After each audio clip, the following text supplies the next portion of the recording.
Bismillahirrahmanirrahim. Assalamualaikum warahmatullahi wabarakatuh. Selamat datang teman-teman di channel saya. Video kali ini saya ingin membahas tentang cut loss. Cut loss itu perlu atau tidak sih? Kok ada yang bilang cut loss itu harus? Dan juga ada yang bilang cut loss itu nggak usah di cut loss lah, toh nanti harganya juga akan naik.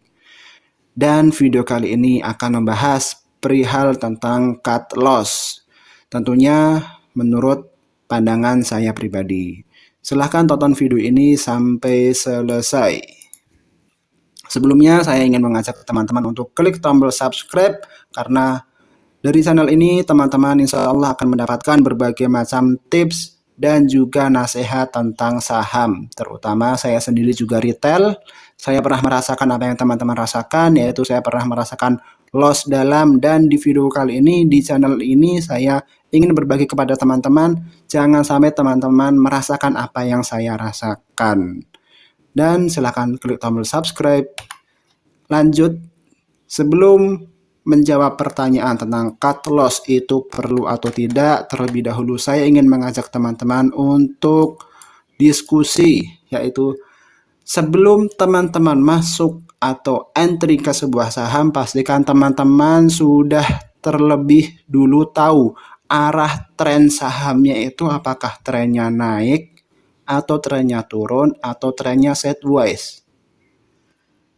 Dan untuk mengetahui arah tren sebuah saham, teman-teman tentunya harus paham apa sih itu candlestick, apa yang terjadi di balik candlestick gitu. Jadi teman-teman harus terlebih dahulu paham psikologis atau harus bisa baca candlestick terlebih dahulu, karena candlestick ini terbentuk karena ada perilaku pasar di belakangnya. Ada orang yang membeli dan ada orang yang menjual.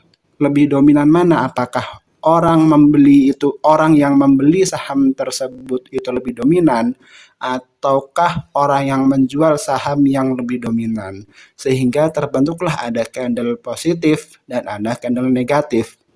Candle positif ini opennya di bawah, close-nya di atas. Candle negatif ini opennya di atas dan close-nya di bawah. Dari candlestick yang terbentuk itu kita bisa menentukan arah tren sebuah pasar. Jadi candlestick ini kan satu. Kalau teman-teman milihnya daily, satu candlestick ini menggambarkan perilaku pasar dalam satu hari, dalam harian.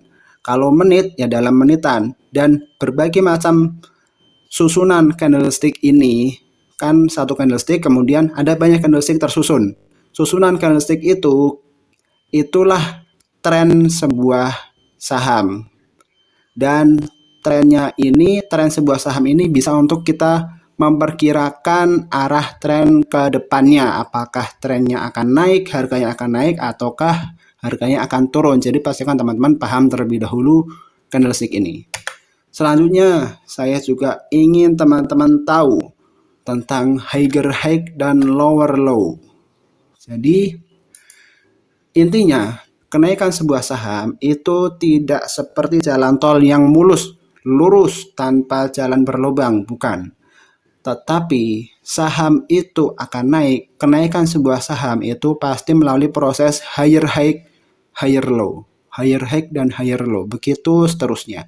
Jadi kalau teman-teman menemukan atau kalau kita ingin mengetahui ini saham serius nggak sih naiknya, kuncinya ini. Jadi kenaikan sebuah saham itu dia akan naik, kemudian dia akan koreksi, pasti dia akan koreksi. Koreksi itu maksudnya harganya turun, tetapi turunnya tidak melebihi turun di periode sebelumnya.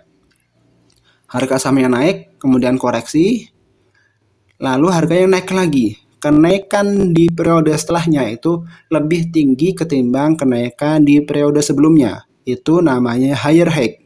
Kemudian dia akan koreksi lagi. Tapi koreksinya tidak lebih turun ketimbang koreksi di periode sebelumnya. Lalu kemudian harga sahamnya akan naik lagi. Ini namanya higher high dan higher low. Teman-teman, kalau teman-teman ketinggalan momentum nih, nggak usah buru-buru masuk. Tahu-tahu teman-teman udah masuk di sini. Kemudian pas harga sahamnya koreksi, teman-teman bingung, panik karena all in, full margin. dari pinjol, panik pula.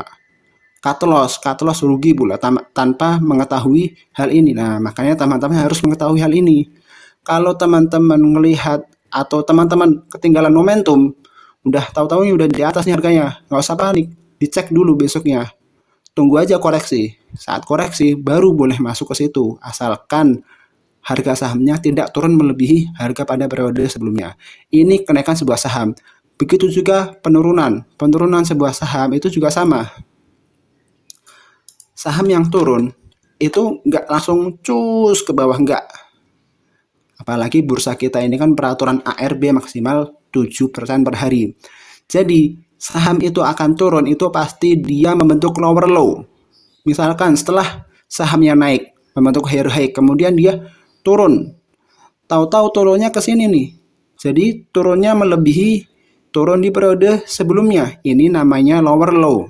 Kemudian dia naik, akan tetapi kenaikannya tidak lebih tinggi dengan kenaikan di periode sebelumnya. Ini namanya lower high. Dan kemudian dia akan turun lagi. Ini namanya lower low. Jadi selama saham tersebut tidak membentuk lower low, dia akan naik lagi. Maksudnya selama saham tersebut tidak membentuk lower low, bolehlah kita kawal.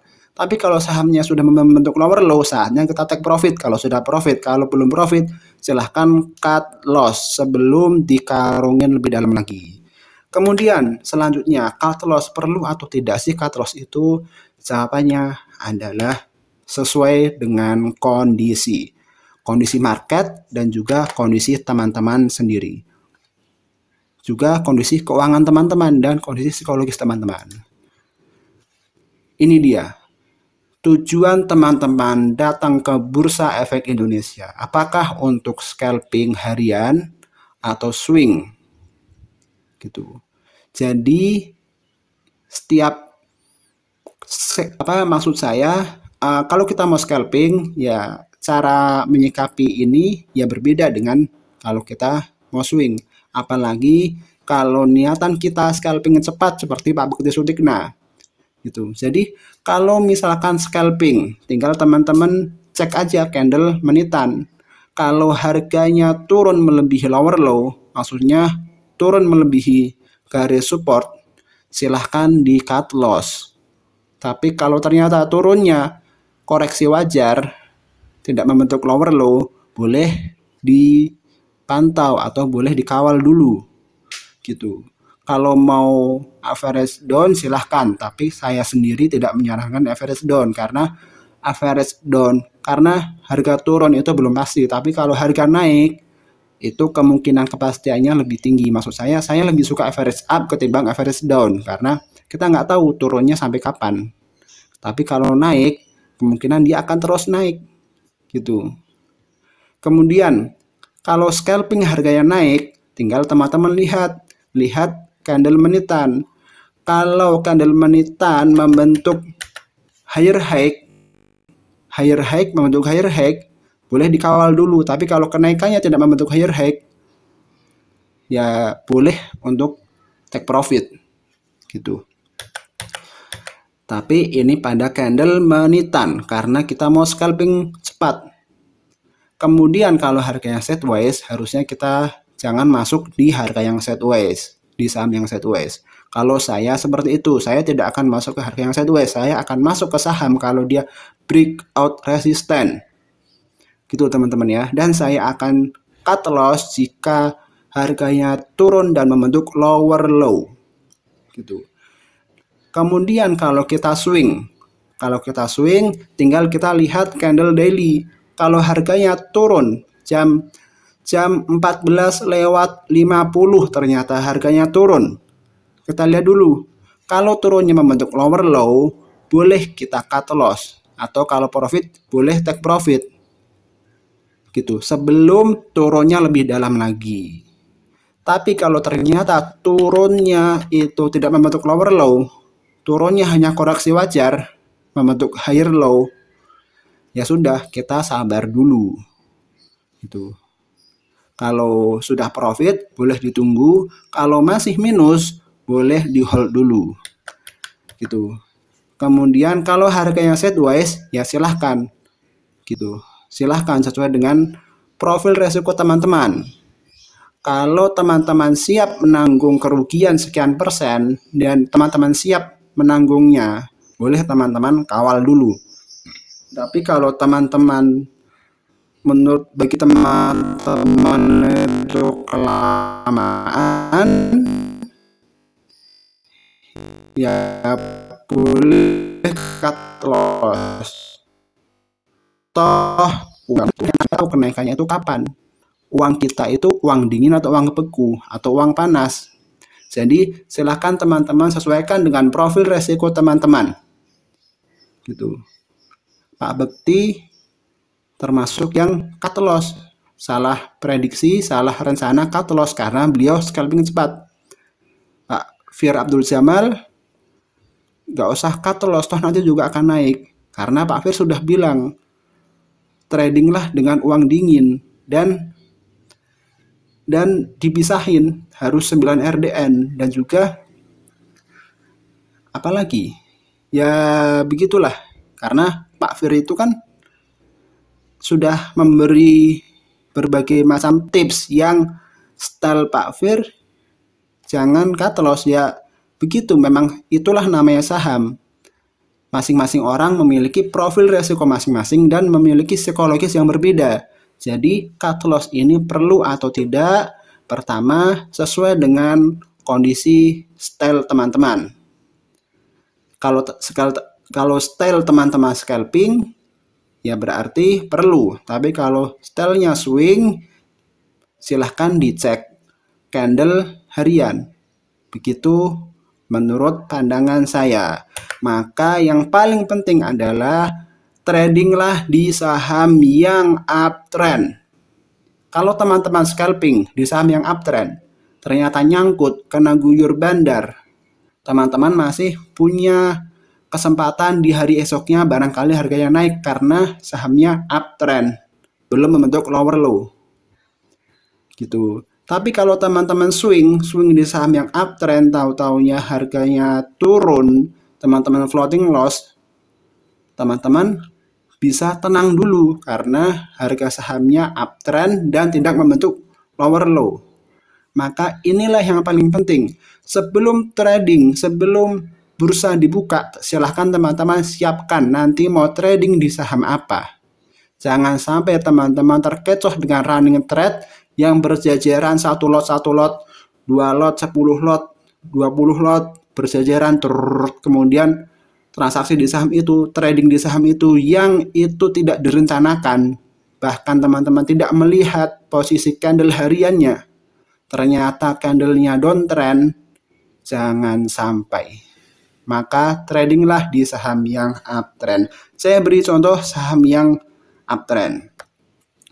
Mari kita lihat pada tampilan Mirai di depan ini, yaitu saham ENRG. Kalau saham ENRG ini dia uptrend ya, jangka panjangnya uptrend. Ini apa namanya, MA50.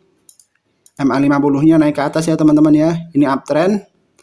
Tapi kalau kita lihat jangka waktu segini, bagi saya ini sideways. Ini sideways. Sideways dia kan sideways di sini nih. Hari sebelumnya kan dia turun, kemudian dia naik. Setelah dia naik, dia sideways dulu nih. Nah, makanya saya tidak masuk di ketika sideways. Baru saya masuk ketika dia breakout resisten. Terus dia breakout, ternyata dia naik. Saya masuk di sini, kemudian saya langsung take profit.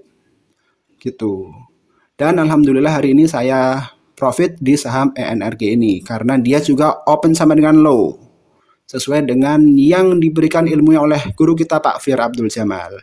Ini contoh saham yang sideways jangka pendek, tapi jangka panjangnya dia uptrend. Jadi tradinglah di saham yang uptrend. Setidaknya kalau teman-teman nyangkut di sini, nunggunya nggak terlalu lama, ini udah naik ke atas. Contoh lagi saham yang uptrend yaitu saham SMDR ini ya teman-teman ya.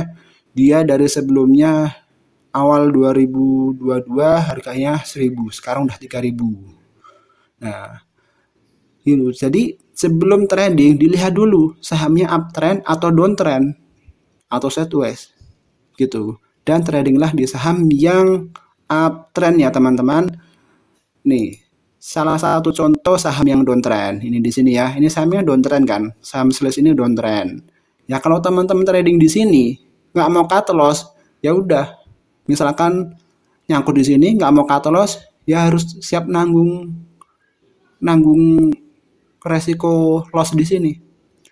Nah, walaupun ini naik kan, tapi cukup lama juga ya. Kalau teman-teman kuat silahkan naik. Nah, kalau naik di sini udah diberi kenaikan, dia membentuk jarum suntik atas 3 kali nggak dicebol, percobaan jarum suntik atas nggak dicebol, nggak take profit juga, ya udah teman-teman rugi karena ini turun lagi. Secara tren panjang, dia downtrend. Harian yang panjangnya dia downtrend gitu ya teman-teman ya. Sekian dari saya. Oh iya, buat teman-teman yang ingin buka akun di Mirae Asset Sekuritas, teman-teman boleh klik link yang saya berikan di deskripsi. Oke, sekian dari saya. Kalau masih ada yang belum dipahami, teman-teman boleh berkomentar pada komentar di bawah ini. Sekian dan terima kasih. Salam cuan untuk kita semua. Wassalamualaikum warahmatullahi wabarakatuh.